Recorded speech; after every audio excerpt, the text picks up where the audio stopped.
औज़ुबिल्लाहि मिनश्शैतानिर्रजीम बिस्मिल्लाहिर्रहमानिर्रहीम।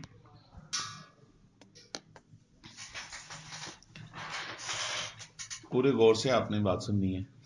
आप भी जो नए हैं ना सारे, आप भी इन्वॉल्व हो इसके अंदर।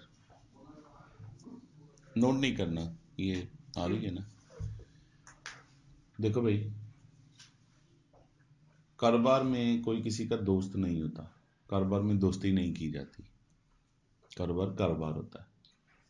बाप बेटे के दरमियान, भाइयों भाइयों के दरमियान भी कारोबार हो सकता है कि नहीं हो सकता? एक दुकान है एक भाई की, दूसरी दुकान है भाई की, उससे माल मंगवाता है तो क्या उसने पैसे नहीं देने उसके? कारोबार तो कारोबार है। इतबार जो है ना वो बहुत बड़ी चीज़ होती है कारोबार में। तो हम इंटरनेट पे बैठ के ईमेल के ज़रिए से किसी से कारोबार करते हैं तो हमें इतबार बाज़ औक़ात नहीं भी होता और नहीं भी होना चाहिए। उसके लिए फिर क्या करते हैं, जब एक मुल्क में हम मिसाल के तौर पर भेजना चाह रहे हैं कोई चीज़, तो अगला बंदा कहता है जी कि माल आप भेज दें, तो जैसे ही माल मैं चेक करूँगा मुझे पसंद आया तो मैं पैसे दे दूँगा। हम उसे कहते हैं हमें भेज दें। कल को तुम पैसे ना दो तो हम किसको जाके पूछेंगे? तो इस तरह करो, तुम पैसे पहले भेज दो, हम तुम्हें माल अच्छा भेज देंगे। वो कहेगा हमें भेज दें पाकिस्तानी। पाकिस्तानी के बाद अगली बात तो समझ ही गए होंगे आप। तो फिर इसका हल क्या है कि दरमियानी रास्ता, वो भी सेटिस्फाई हो जाए और हम भी सेटिस्फाई हो जाए। फिर हम क्या करेंगे, हम एलसी पर काम करेंगे, लेटर ऑफ क्रेडिट। अब दो लोगों के दरमियान मुकालमा जो हो रहा है ना, वो मैं आपके सामने एक कहानी की शक्ल में पेश करता हूं ताकि आपको समझ आ जाए। सियालकोट से मिर्जा शबान जफर एक्सपोर्टर है और अमेरिका में बैठा हुआ मिस्टर जॉन इंपोर्टर है। ठीक, 100 टी शर्ट है, $10,000 की बनती है। ठीक है, $10,000 किराया शराया ये वो से सारा कुछ डाल के मैंने उसे कहा, सैंपल शैम्पल भी मैंने उसको दिखा दिया है, सारा कुछ भेज भी दिया है। अब ऑर्डर फाइनल हो गया, मैंने उसका पैसे भेज दो $10,000। कहते नहीं ऐसे तो नहीं ना, अब माल भेज दे। मैं कहना यार इस तरह ना करें कि एलसी पर काम कर लें। कहता वो क्या होती है? ये आपको सिखाने के लिए कहानी बना रहा हूँ। मैंने कहा यार होती क्या है, ये बैंक इन्वॉल्व हो जाएंगे। इधर से सियालकोट से मैं अपना बैंक इन्वॉल्व करूंगा, उधर से तुम अपना बैंक इन्वॉल्व करोगे। मिस्टर जान को कहूंगा कि तूने ये आप लोगों का लेक्चर, ये जो नए बच्चे हैं ना, आज ये हो रहा है लेक्चर, दोबारा नहीं होना। ये जो कोर्स लाइन पे है ना, पॉइंट नंबर आपका 17, ये मैं पहले आपको पढ़ा रहा हूँ। नहीं समझ आई बात की? नहीं आई? आपको समझ आई बात की कि ये 17 नंबर पॉइंट मैं आपको पहले ही करवा रहा हूँ, क्योंकि इनको करवा रहा हूँ साथ आपको करवा रहा हूँ। जब आप 1 से लेकर 17 तक आएंगे, 16 तक, तो आपने कहना सर 17 हमें पता है, हमने कर लिया हुआ है, इसलिए कह रहा हूँ। जितनी बात की है अभी तक समझ आ रही है कि नहीं आ रही? आपके पास कोर्स आउटलाइन नहीं है, इस वजह से आप परेशान हो गए कि कौन सी कोर्स आउटलाइन और कौन सा 17 नंबर पॉइंट। अभी डिस्कस हो जाता है वो। देता हूँ आपको कोर्स आउटलाइन। मैं उसे कहूँगा मिस्टर जॉन, तुमने अमेरिका में अपना बैंक, कौन सा बैंक है? उसने बैंक का नाम लिया। मैंने कहा उधर जाओ, उनसे जाके कहो कि मैंने पाकिस्तान से माल इंपोर्ट करना है, लिहाजा एलसी खोलनी है। उन्होंने कहा ठीक है, आप उनसे परफॉर्मा इनवाइस मंगवा लें। बोले कच्चा बिल। उसने मुझे फ़ोन किया कि शबान साहब वो परफॉर्मा इनवाइस मांग रहे हैं। मैंने कहा हाँ ठीक है, परफॉर्मा कच्चा बिल मैं एक बना के भेज देता हूँ कि 100 टी शर्ट है और उसका $10,000 बिल है। वो मैंने इनवाइस बना के उसको ईमेल कर दी, उसने प्रिंट आउट निकाला और बैंक को दे दिया। नहीं समझ आई बात? अब बैंक ने कहा ठीक है जी। उधर बैंक जो था, उधर उन्होंने ना फॉर्म उसके सामने रख दिया एलसी खोलने का। उसे कहा हाँ जी, अपना नाम बताएं, अपने कारोबार का नाम बताएं, अपना आईडी कार्ड नंबर बताएं, किससे माल मंगवा रहे हैं उसका बताएं, उनका एड्रेस बताएं, उनका बैंक अकाउंट नंबर बताएं, सारा कुछ मैंने उसको दिया हुआ था, बैंक अकाउंट नंबर वगैरह सारा कुछ। उन्होंने कहा ठीक है, अब वो परफॉर्मेंस इनवाइस दें। परफॉर्मेंस इनवाइस उसने दी। उन्होंने कहा जी कानून ये है, उसूल ये है कि जितने की टोटल अमाउंट है, बोलो, उसका कम से कम 40% पहले जमा कराओ। वालेकुम सलाम। उसका 40% पहले जमा कराओ। उसने कहा अच्छा। उन्होंने कहा कितने की है भाई वो शिपमेंट, टोटल शिपमेंट जो है, टोटल माल कितने का, कितने का? उसने $10,000 का 40% यानी कि $4,000 जेब से निकाला और उसने कहा ये ले। नहीं समझ आई बात की? $4,000 40% से जमा करवा दिया और वो चला गया। अब मैंने जब परफॉर्मेंस इनवॉइस बना के भेजी थी, मैंने कहा था इधर हबीब बैंक है, हबीब बैंक में मेरा अकाउंट है यानी कि बिजनेस का अकाउंट है। उन्होंने एलसी के सारे डॉक्यूमेंट्स फॉर्म शाम जो भी फिल करवाया वो सारा अमेरिकन बैंक ने पाकिस्तान में सियालकोट में हबीब बैंक को वो डॉक्यूमेंट भेज दिए। नहीं समझ आई बात? साथ ही $4,000 भेज दिया। यहां से बैंक से मुझे फोन आया, अस्सलाम वालेकुम। मैंने कहा जी वालेकुम सलाम, शिबान साहब है? हाँ जी सर, वो आपने अमेरिका में एलसी को आपके कस्टमर ने, मैं कहा हाँ वो एलसी खोलनी थी मिस्टर जॉन ने। कहते हैं जी वो एलसी खुल गई है, हमें डॉक्यूमेंट आ गए हैं, $4,000 हमारे पास आ गया है, आप अपने लेटर हेड पे साइन वगैरह करके तो इनवाइस जो है ना प्रोफार्मा इनवाइस वो आप भेजें हमें। मैंने कहा यार मैंने उसको भेजी थी। कहते नहीं इधर से आपने भेजनी है, आप भी तो भेजे ना। उसकी कॉपी रखनी है पास। हाँ तो वो मैंने इनवाइस भेजी और एक लेटर हेड पे साइन करके भेजा कि फलां ही कस्टमर है जिसने मेरी एलसी, जिसने मेरे साथ एलसी पे काम करना है, मोर लगा के साइन करके भेज दिए। और उन्होंने कहा जी कि कल आपकी पेमेंट ट्रांसफर हो जाएगी, कल आप $4,000 निकलवा सकते हैं। नहीं समझ आई बात? अगले दिन ऐसे हुआ, एलसी पढ़ा रहा हूँ जी, लेटर ऑफ क्रेडिट। अगले दिन ऐसे ही हुआ, रिपीट कर देता हूँ आपके लिए, कि गाहक कहता है मुझे पैसे माल भेज दो, पैसे बाद में दे दूंगा। मैं कहता हूँ नहीं यार, तुम पहले पैसे भेजो फिर माल। रोला पै गया तो फिर उनकी करिए, फिर एलसी पे काम कर रहे हैं।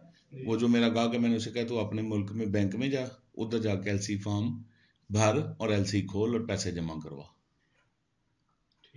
इधर मेरे बैंक में आ गया और उनका मुझे फोन आया, मैंने अगले दिन मेरी पेमेंट ट्रांसफर हो गई है, मैंने वो $4,000 निकलवाए हैं और वेंडर्स को पेमेंट कर दी है। लो भाई यार ये मेरा माल बनाओ टी शर्ट्स में। नहीं समझ आई बात की? मीनवाइल मैं अपने कस्टमर को इन्फॉर्म करता रहा हूँ कि जी तुम्हारा माल इधर पहुंचा है, इधर बन रहा है, इधर बन रहा है, ये तस्वीरें वगैरह जो भी हैं वो सारी इन्फॉर्म करता रहा हूँ उसको। जैसे ही मैंने उसको इन्फॉर्म कर दिया तो तकरीबन 1 महीने का टाइम था, 1 महीने में 100 शर्ट मैंने कंप्लीट करके देनी थी। अब माल तैयार हो गया, तैयार होके मैंने उसकी तस्वीरें ली हैं, उसको पैक किया, पैकिंग करते हुए वीडियो भी बनाई है, तस्वीर भी ली है। वो वीडियो और वो तस्वीरें मैंने अपने गाहक मिस्टर जॉन को ईमेल भी की हैं और व्हाट्सएप भी कर दी हैं। उसने देखा है कि हाँ मेरा माल तैयार है। अब मैं उसे कहूंगा कि काका बाकी के पैसे भेज। कितना रहता है? अब उसने वो अपने बैंक में जमा करवाया $6,000 और अमेरिका के बैंक ने इधर हबीब बैंक में मुझे भेज दिया। और इधर से फिर कॉल आई, शिबान साहब बाकी की पेमेंट भी आ गई है आपकी। मैंने कहा हाँ। कहते हैं पक्का बिल इनवाइस, बोलो इनवाइस जमा, कार्गो के कागज कस्टम के जमा, पैकिंग लिस्ट, सुन रहे हो, जमा एक कंपनी का लेटर हेड के ऊपर लिखना है कि हम ये माल भेज रहे हैं और ये गैर कानूनी नहीं है, अंडरटेकिंग। समझ आ रही है बात की? और डब्बों की तफसील, वेट वगैरह सारा ये हमें भिजवा दें ताकि हम आपका $6,000 आपके अकाउंट में शिफ्ट करें। मैंने फिर कार्गो फोन किया, मैंने कहा यार वो माल भेजना है अमेरिका, इतने डब्बे हैं, तो किराया मैं नहीं देना था। मेरे साथ बात हुई थी उसकी, मैंने उनको पेमेंट की है, उनकी गाड़ी आई है या रक्षा चांद गाड़ी जो भी है आया और डब्बे उठा के ले गए। कहते हैं डॉक्यूमेंट यही सारी कापियां जो हैं जिसमें इनवाइस है, बोलो पैकिंग लिस्ट है कि इसमें क्या क्या पैक किया हुआ है, और अंडरटेकिंग है कि मैंने कोई गैर कानूनी चीज नहीं कर रहा। दूसरा कस्टम के कागज हैं, ई फॉर्म, क्या ई फॉर्म वगैरह साल लगाया है, और वो कागज एक फाइल बनी हुई है, वो रक्षा लगा था, बाबू जी कागज दे दो, कागज दिए हैं और वो ले गया अपने दफ्तर में। वहां से उन्होंने माल आगे भेजना शुरू हो गया। अब वो जितने भी दिन 2, 4, 5, 10 दिन लगने हैं उसके बाद वो अमेरिका पहुंच जाएगा। सबको समझ आइए? और वही डॉक्यूमेंट मैंने इधर बैंक में भेजे हैं, बैंक, और वो डॉक्यूमेंट का मतलब है कि मैंने माल भेज दिया है, तभी वो डॉक्यूमेंट बने हैं ना, ई फॉर्म बना है और पैकिंग लिस्ट वगैरह बनी है। आइए समझ बात की। वो मैंने भेजी है, उन्होंने पेमेंट रिलीज कर दी है। अब वो उधर पेमेंट जाएगी, माल जाएगा उधर, और वो ग्राहक वहां से, और वो डॉक्यूमेंट जो मैंने इधर भेजे हैं उसकी 4-4 5-5 कॉपियां भेजी जाती हैं। यहां से हबीब बैंक ने वो डॉक्यूमेंट अमेरिका के बैंक में भेजने हैं। नहीं समझ आई बात की? बात ऐसे होता है कि माल जब तैयार हो जाता है तो पहले पेमेंट नहीं आती, वो कहते हैं पहले डॉक्यूमेंट अमेरिका पहुंचेंगे, हम डॉक्यूमेंट देखेंगे, फिर आपको पैसे देंगे। ऐसे भी होता है। नहीं समझ आई बात की? डाउट दूर करने के लिए जी हाँ, समझ आ रही है बात की? तो उधर वो डॉक्यूमेंट गए हैं और मिस्टर जान को बैंक ने बुलाया कि मिस्टर जान जरा बात सुन जाओ, ये तुम्हारे डॉक्यूमेंट आ गए हैं। वो या एयरपोर्ट हो सकता है या बंदरगाह हो सकती है साहिल पर, वहां से अपना माल छुड़वा लो, ये लो डॉक्यूमेंट। नहीं समझ आई बात? इस सारे सिलसिले में बैंक अपनी दिहाड़ी लगाते हैं। बैंक ने हमारे लिए इतनी सर्विसेज करनी है, उनका ट्रेड डिपार्टमेंट होता है, बोले ट्रेड डिपार्टमेंट होता है, और वो हमारे लिए ये सर्विसेज कर रहे हैं। कोई भी किसी के लिए फ्री काम नहीं करता। बैंक उसका 1% 2% तक एलसी चार्जेस काटेगा। नहीं समझ आई बात की? वो कौन देगा? एक्सपोर्टर जो भी देगा, एक्सपोर्टर अभी बैंक को देगा मैं, और इंपोर्टर जो है वो अपने बैंक को देगा। नहीं समझ आई बात की? तो सर एक एलसी क्लोज होने तक दूसरी एलसी कहते नहीं खुल सकती? खुल जाती है सेम गाहक की। हाँ जी। एक, हाँ सेम गाहक की एक एलसी को क्लोज होने तक दूसरी एलसी नहीं खुलती, वो खुलते इसलिए कि वो कहते हैं इसी में जम करो इसको, पहले एक तो काम पूरा कर लेने दो। इसके वो खत्म होने की कोई दिन होते हैं? वो जो गाहक के साथ आपने सेट किया होता है। अब आप मुझसे सवाल करें जैसे कर रहे हैं ना रेहान साहब, वैसे आप भी मुझसे सवाल करें सब लोग, ताकि आपका ये डाउट क्लियर हो। आधा लेक्चर मैंने कहा था आज है, आधा कल है इंशाल्लाह। कच्चा बिल और पक्का बिल आपने बताया था, वो क्या सेम ही होता है। मतलब कच्चे बिल में मैंने उसको कहा था कि 100 शर्ट है, ठीक है, और उसके हिसाब से सारी कैलकुलेशन हुई है। लेकिन जब पक्का बिल बना है तो उसमें 110 शर्ट्स हो गई हैं। कहता ये क्या किया है? मैंने कहा से कहा यार जब भी को माल तैयार किया जाता है पूरा पूरा नहीं तैयार किया जाता, ज्यादा किया जाता है। क्यों? रिजेक्ट भी हो सकता है उसमें से, डिफेक्टिव पीस भी हो सकते हैं, खराब भी हो सकता है कोई माल। कस्टम वाले भी चेक करते हुए फाड़ देते हैं। आपको पता है कस्टम ऐसे सुए मार के चेक करते हैं उसके अंदर क्या है, कपड़े फाड़ देते हैं। इसमें सर दो चीजें, ये जो फाइलिंग आपने बैंक को दी है जान को भी दी, वो एक्सेल फाइल भेजते हैं, स्कैन भेजते हैं? एक्सेल की फाइल्स। और नार्कोटिक्स ऑप्शनल होती है? नहीं लाजमी अंडरटेकिंग उसको कहते हैं, अंडरटेकिंग। डॉक्यूमेंट्स तो नहीं बने आपके अभी, इनवॉइस वगैरह आप है? उनका तो आज दूसरा दिन है, उनको तो चलें मुझे याद करवाइएगा। आपकी भी नहीं बनी, आप शाम के ग्रुप से आए हैं ना नीचे, इस वजह से। No problem.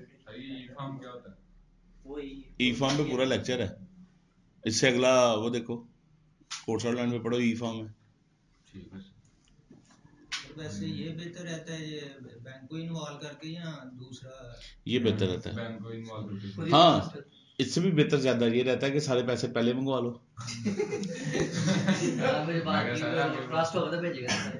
अगर हाफ पेमेंट पहले भेज दे तो फिर तो कोई इशू नहीं है। क्यों नहीं है इशू? ਇੱਥੇ ਜਾਓ ਵੇਖੋ ਅੰਤਾਮਈ ਦੀ ਦੁਨੀਆ ਹੁੰਦੀ ਵੀ ਅੱਧੇ ਪੈਸੇ ਲੈ ਕੇ ਉਹਨਾਂ ਨੂੰ ਮਾਲ ਭੇਜਤਾ ਤੇ ਅੱਧੇ ਲੱਭਦੇ ਹੀ ਨਹੀਂ ਪਏ ਬਾਕੀ। ना जी ना रेहान साहब की कर दे हाँ बैंक मुकदमा कर देगा, बैंक नहीं छोड़ता।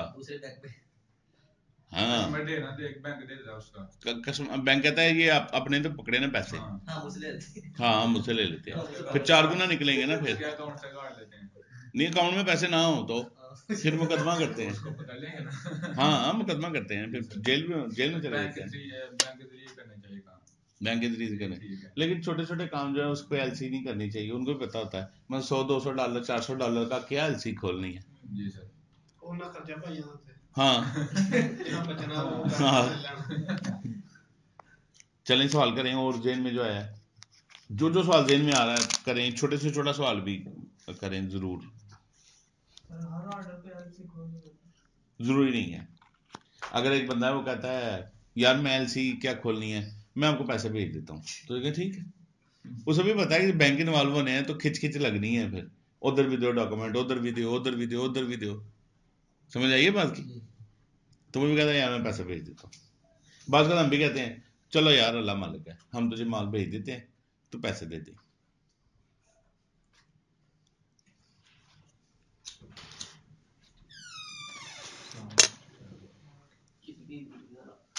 और इजी है, सबके जेन में सवाल क्लियर हुए हैं। अब इसमें आगे से टाइप्स हैं इसकी, एलसी की, ठीक है। वो कल आपको बताऊंगा अल्लाह खैर करे कि एलसी की टाइप्स क्या है। आज आपको समझ आई है लेक्चर की? किस पे लेक्चर था आज? क्या तरीकेकार है इसका? कौन खोलता है एलसी? बैंक खोलता है, एक्सपोर्टर खोलता है, इंपोर्टर भी खोलता है जी। ओ करो वाईफाई ला के एडवाइस ਉਹਦੇ ਨਾਲ ਫਿਰ ਉਹਨੂੰ ਅਪਡੇਟ ਕੀ ਆਂਦਾ ड्राइवर आइडेंटिफायर ਦੇ ਜ਼ਰੀਏ ਕਰੋ। ਪਹਿਲੇ ਇਹਦਾ ਵਾਈਫਾਈ ਲਾਓ ਨਾ, ਵਾਈਫਾਈ ਦੇ ਨਾਲ ਇੰਟਰਨੈਟ ਚੱਲਣ ਲੱਗ ਪਏਗਾ, ਬਾਅਦ ਚ ਕਰਦੇ ਰਹੀਓ ਬਾਕੀ। ਵਾਈਫਾਈ ਚੱਲਦਾ ਪਿਆ ऐसे करना है ना, पहले वाईफाई के जो ड्राइवर है ना वो पहले डाउनलोड करते हैं और डीपीपी में बुला दे, ताकि फिर इतनी ड्राइवर आइडेंटिफायर इंस्टॉल करके हो तो हो जाते हैं।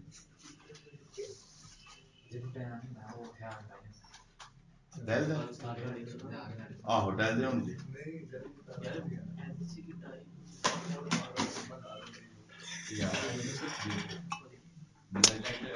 ये उठा लो। अच्छा नहीं रहने दो, एक मिनट उल्टे जवाब दे रहे हो, जवाब नहीं सही दे रहे। कौन खोलता है एलसी? हम कहते हैं इंपोर्टर को कि आप बैंक में एलसी खुलवाएं। इसका जवाब है इंपोर्टर खोलता है। हम उसे कहते हैं कि भाई अगर माल मंगवाना है तो एलसी के जरिए करो, उसका काम है जाए। बेनिफिशियरी कौन होता है? बेनिफिट किसे कहते हैं?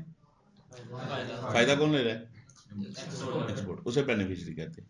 अच्छा, बेनिफिशरीज बैंक किसको बोलेंगे? हबीब बैंक को। नहीं समझ आई बात की? इंपोर्टर का बैंक इंपोर्टर का बैंक कहलाएगा। इसमें तीन पार्टीज चार इन्वॉल्व होती हैं। कौन कौन? इंपोर्टर और उसका बैंक, एक्सपोर्टर और उसका बैंक। क्यों सिक्योर है ये तरीका सिक्योर महफूज क्यों है?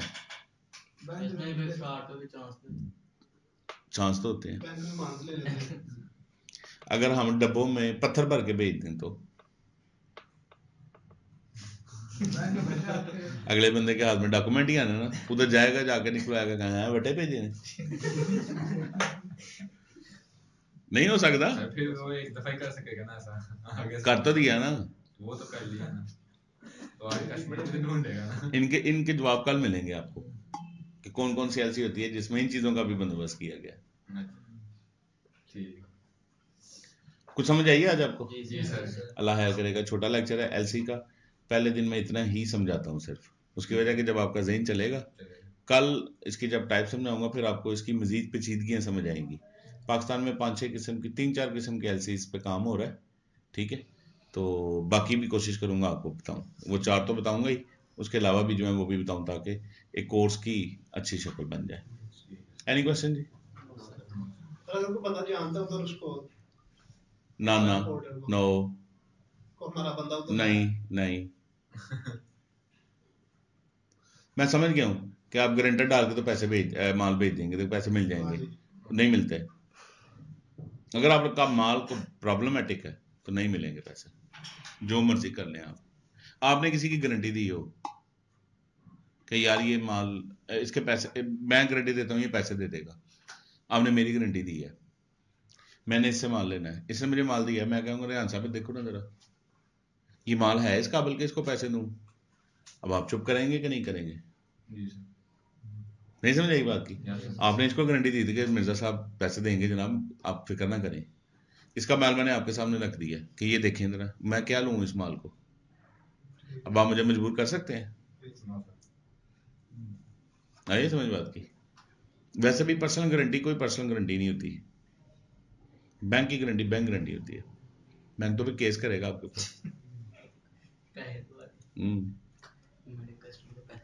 एनी क्वेश्चन जी? एलसी की समझ आई है? Yes, sir. आज के बाद कोई भी एलसी का जिक्र करेगा तो आपके जेहन में आ जाएगा। जी सर। 4 पार्टियां जेहन में आएंगी। आता है। हमने नहीं खोलना होता, इम्पोर्टर इंपोर्टर नहीं खोलना होता। दुनिया के हर बैंक के साथ ये पता क्या है, कारोबार को बढ़ाने के लिए ना, ये जो रिस्क है ना उसको कवर करने के लिए किया गया। इंटरनेशनल तिजारत में एक दूसरे को जानते नहीं होते, उस काम के लिए ये एलसी निकाली गई है। थैंक यू वेरी मच जी। कल मुलाकात होती है। नए स्टूडेंट सारे बैठ जाएं, मैंने उनके साथ एक और भी बात करनी है। रेहान साहब भी बैठेंगे, बाकी सारे जो हैं वो छुट्टी कर लें। ठीक है। मैंने एक कल